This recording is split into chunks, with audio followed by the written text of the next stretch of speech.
हे दोस्तों, कैसे हो आप सब लोग। उम्मीद करता हूँ आप सब बहुत बढ़िया होंगे और मैं बता दूं मैं भी बहुत अच्छा हूँ। मेरा नाम है सी आशीष अग्रवाल और आज मैं आपको बताऊंगा डिलोइट यूएसआई के रीसेंट इंटरव्यू के कुछ क्वेश्चन जो टेक्निकल राउंड से रिलेटेड है। सबसे पहला क्वेश्चन उनका था, टेल अस अबाउट योरसेल्फ।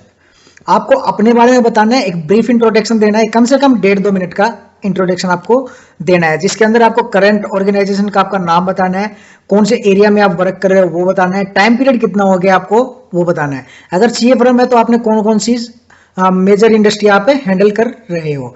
फिर आप अपने प्रीवियस ऑर्गेनाइजेशन के बारे में प्लस आर्टिकलशिप एक्सपीरियंस के बारे में उनको बताएंगे, ठीक है। And their next question is, what about deduction of TDS on purchases. तो मैं आपको एक बार ब्रीफ दे देता हूं, बाकी आप यहां से पढ़ लीजिएगा। 194 क्या के अंदर क्या है, बायर को टीडीएस डिडक्ट करना होता है 0.1% of purchase made above INR 50 lakh, ठीक है। तो आपको अगर सेलर पेन नहीं देता है अपना तो वो 0.1% की जगह आपको 5% के हिसाब से टैक्स डिडक्ट करना है। लेकिन इसके लिए क्या है, आपका प्रीवियस ईयर में टर्नओवर 10 करोड़ से ज्यादा रहना चाहिए, ठीक है। And then next question, have you ever heard about misstatement. Misstatement क्या है, जो भी डिफरेंस है किसके बीच का, फाइनेंशियल स्टेटमेंट, एक्चुअल जो भी फाइनेंशियल स्टेटमेंट क्लाइंट ने आपको दी है प्रिपेयर करके, प्लस जो रिक्वायर्ड है अंडर अप्लीकेबल अकाउंटिंग स्टैंडर्ड, उनके बीच का डिफरेंस ही मिसस्टेटमेंट है। तो आपको ये बताना है। Now their next question is, have you ever heard about management assertion.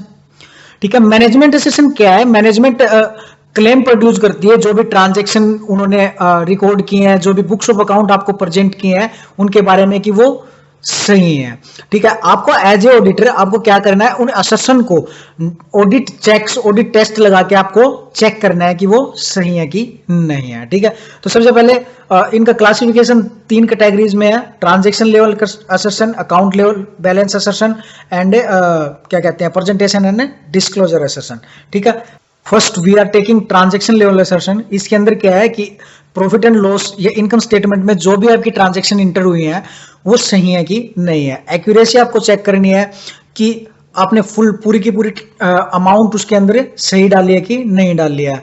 Classification आपको देखना है कि जो भी अमाउंट आपको डाली है सही हेड में, सही जर्नल लेजर में आपने उसको दिखाया है। कंप्लीटनेस आपको चेक करनी है कि सारी की सारी ट्रांजैक्शन, जितनी भी ट्रांजैक्शन उसके अंदर आनी चाहिए थी वो सारी की सारी डल गई हैं, ये कोई छुट्टी तो नहीं है, ठीक है। कट ऑफ आपको देखनी है कि सही रिपोर्टिंग पीरियड में आपने उसको डाला है कि नहीं डाला।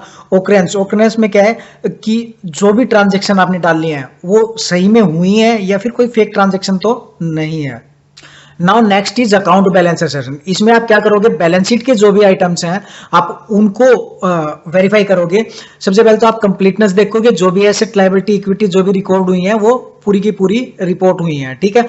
एग्जिस्टेंस आप चेक करोगे कि जो भी एसेट लायबिलिटी या इक्विटी है आप उनका एग्जिस्ट है कि नहीं है, ठीक है। राइट एंड ऑब्लिगेशन आप चेक करोगे कि मान लीजिए आपने जो भी एसेट रिकॉर्ड किए हैं उनके ऊपर आपका राइट तो है ना, ये तो नहीं है कि कोई फेक एसेट रिकॉर्ड कर रखी है उसके ऊपर आपका राइट है ही नहीं, किसी और का राइट है, ठीक है।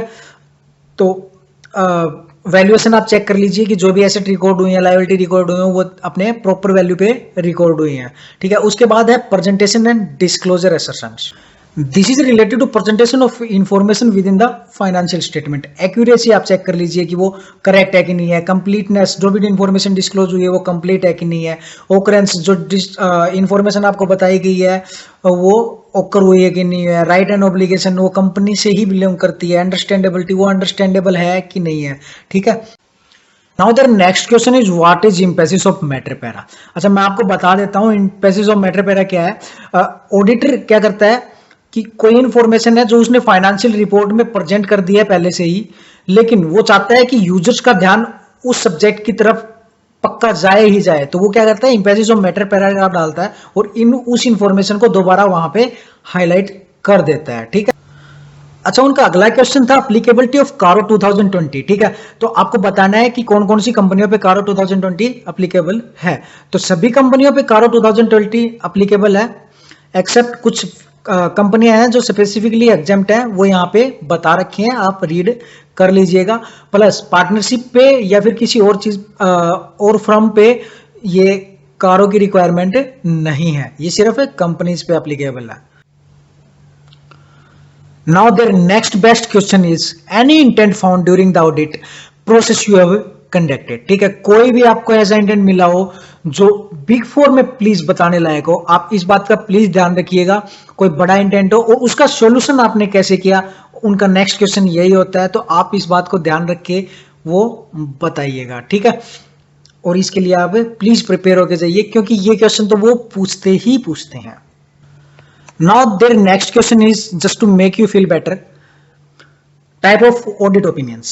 आप बता दोगे qualified opinion, unqualified opinion, disclaimer of opinion, adverse opinion. Unqualified जब होती है जब बिल्कुल क्लीन रिपोर्ट जाती है, क्वालिफाइड थोड़ी बहुत क्वालिफिकेशंस होती हैं, एडवर्स तब जाती है जब बात बस से बाहर चली जाती है, डिस्क्लेमर कब होता है जब कोई ऑडिट ओपिनियन देना ही नहीं चाहता, विड्रॉ कर लेता है ऑडिटर अपनी कंसेंट को।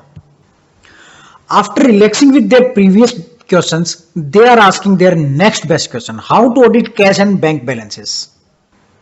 इसके लिए आपको काफी सारे प्रोसीजर्स यूज करने पड़ते हैं। लाइक सबसे पहले एनालिटिकल प्रोसीजर, पिछले साल की कंपेरेटिव फिगर आप चेक कर लीजिए कि वो उसके कंपैरिजन में है कि नहीं है। कॉलिंग कंफर्मेशन, आप बैंक से कंफर्मेशन ले लीजिए कि जो भी बैलेंसेस इन्होंने दिखाए हैं या मान लो जो भी क्रेडिट फैसिलिटीज यूज किए हैं उसके बैलेंसेस शो किए हैं वो सारे सही है कि नहीं है।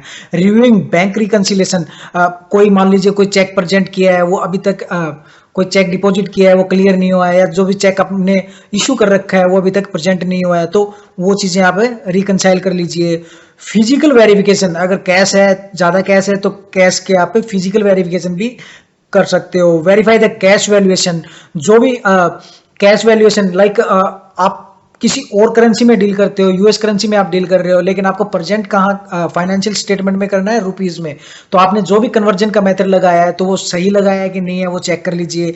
कट ऑफ टेस्टिंग, जो भी कैश की ट्रांजेक्शन्स आपने रिकॉर्ड की हैं कैश या बैंक की, वो सही रिपोर्टिंग पीरियड में की हैं। लाइक जो इस साल में होनी थी वो इसी साल में है, और नेक्स्ट ईयर होनी थी वो नेक्स्ट ईयर में ही है, तो ये सब आपको चेक करना है एंड उनको बताना है। इनकी डेफिनेशन आप यहां से भी चेक कर सकते हो, मैंने इसके अंदर डाल दी है। आप वीडियो पॉज कीजिए और यहां से आप रीड कर सकते हो। ठीक है, अच्छा, now their last question is what is management representation. Management representation क्या है? एक letter issued by management to auditor, जिसके अंदर ऑडिटर की और मैनेजमेंट की सारी रिस्पॉन्सिबिलिटीज जो है वो बताई गई होती हैं। ये एक ऑडिट एविडेंस का पार्ट होता है। सो सारी की सारी audit, like stat audit, internal audit या टैक्स ऑडिट, जो भी ऑडिट है उनके लिए ये जरूरी होता है। इसका पर्पज क्या होता है आप एक बार यहां से रीड कर सकते हो। वीडियो पॉज कीजिए और आप यहां से रीड कर लीजिए। कंटेंट क्या रहते हैं वो भी मैंने यहां पे क्लेरिफाई कर दिए हैं, ये आपकी नॉलेज के लिए है, आप प्लीज यहां से एक बार रीड कर लीजिएगा। ठीक है, and in last, thank you for watching my video and all the best for your interview. फिर मिलते हैं एक नई वीडियो में एक नए प्रॉब्लम का सॉल्यूशन लेकर। Have a nice day.